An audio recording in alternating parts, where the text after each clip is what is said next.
So today I'm joined by Craig Fisher, a consultant at RSM New Zealand. Welcome, Craig. Kia ora, Karen. So as we continue to explore different aspects of our recent non-financial risks paper, today Craig will provide some insights into risk management as an integrated process and how it's integral to strategy.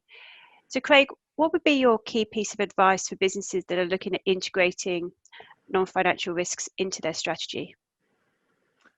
Great question, Karen. And firstly, just a shout out for the paper, because it's an excellent paper with some great links to other resources in there. I think it should be useful for everyone. My biggest bit of advice really is do it. Sometimes I think with something like risk, you can think of this as a really big issue. This is something that's an enormous process, when the most important thing actually is to get on and consider risk to your organization. It's not something that should be done just once and then, yep, tick off, we've done that. It's something that needs to happen regularly. If you're going to do it well, you need to get some really good diversity of thought, diversity of views, diversity of perspective into that, because that will help you be a lot broader in terms of appreciating what risks are there. And I guess the third thing I'd say is it's really important, if you're going to consider all possible risks, to read widely, to watch widely, to listen to podcasts widely, to get as much information as you can from a variety of different sources, because the biggest risks are the ones that sometimes are the ones that we don't expect or that aren't in our ordinary day-to-day, and that's why it's really important to be aware of a broad range of issues. Thank you. And how important is scenario planning, and how do you get it right?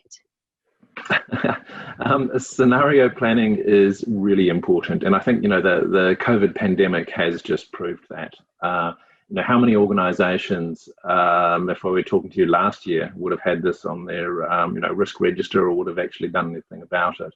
Yet now, with most organisations having to go through lockdown and understanding what the experiences of that were, are a lot more prepared for that sort of thing in the future. And really, that's a lovely segue into what scenario planning actually is. Scenario planning is thinking it through and working out what the implications are likely to be of something actually happening. I think, with Sarah getting it right, that's a really interesting question. I'm not sure that there is right in scenario planning. It's very much one of those things actually of, again, doing it and good enough. I like to think of scenario planning as more about actually the process than the result. It's more like exercising a muscle. What are the things that we're going to have to think about? What are the things that we're going to have to do? And by doing that, you are mentally preparing yourself and your organization, and hopefully getting ready for those things not being a surprise. If in the unfortunate event that scenario does play out, you're prepared, you're much more ready. The other thing I'd say about scenario planning is it's like budgeting and forecasting. If you've got a really good process and you're doing that based on the best data that you can get, and you're using tools to make it easier, so documenting your assumptions is really important. And using spreadsheets, things where you can actually change those assumptions and amend it as you might get better data, again, that makes the whole process much more efficient and much more effective. Thank you. And are there any tools that you're aware of that can be particularly used for risk management? I know you mentioned Excel sort of spreadsheets, which is obviously one of the typical things, but are there any other tools or that you would recommend? I could go on for hours probably with tools. If you type in tools for risk management into Google, I'd hate to think of how many hits you'd actually get. But there's lots of relatively basic things.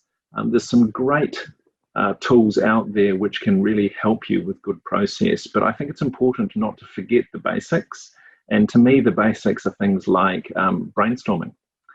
Getting together with a broad range of people in your organization and facilitating a brainstorming session on what could go wrong or what could happen. And what are the risks and what are the opportunities from that? And I guess that's another interesting point, is that a lot of people think about risk as a very negative thing. There's two sides to risk. A big side of it is actually the risk of missing out on a really good opportunity. So there's lots of positives in it as well.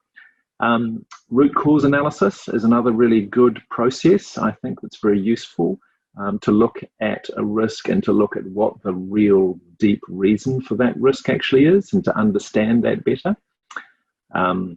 SWOT, strengths, weaknesses, opportunities, threats, going through that sort of mapping process with your organisation and characterising those things is a very useful tool.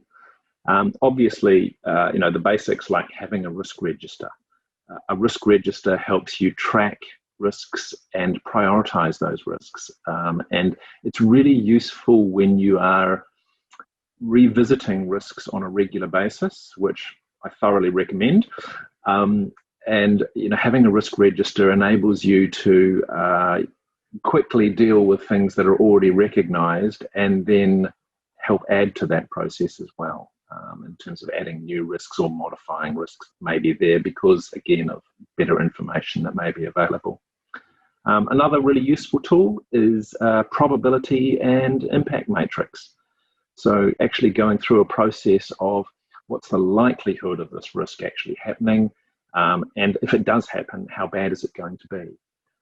So helping you to make an assessment of your risk appetite. And I guess that's another really important point. Risk appetite is something that every organisation should spend some time working out what their risk appetite actually is. Not every risk should be mitigated. Some risks, it's perfectly fine to accept them as long as you're aware of that and as long as it's within your risk appetite. But unless you've actually worked out what that risk appetite is, you won't be able to do that. Great, thank you very much. And just final sort of thought, obviously sometimes I guess organisations might say, well, it's all very well, big risk management processes associated with larger organisations, but what about smaller businesses and not-for-profits? Should they still have the same degree of risk management processes within their organisations, and how can it be tailored to those smaller end of town? Great question, Karen. To me, I think risk management is equally important across any organisation. Any organisation is subject to being adversely impacted by a risk, and therefore it should be a core part of the management and of the governance of that organisation. So it doesn't matter whether it's a listed company or a tiny not-for-profit. Risk management should be an integral part of running that organisation. Obviously, there's horses for courses. You may have a much more simple risk register if you've got a small and simple organisation than you would have in, say, a listed company. But fundamentally, risk management is about making decisions in the context of uncertainty. We couldn't have a better example of this COVID-19 pandemic of that statement.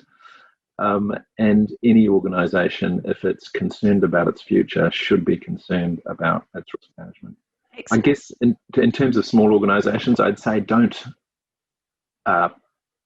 get stuck with paralysis from thinking you need something that's perfect. Perfect often gets in the way of good enough with risk management. And a lot of people put things off because they think, I haven't got the time to devote to this. I'll do that later when I've got more time and I can do it properly.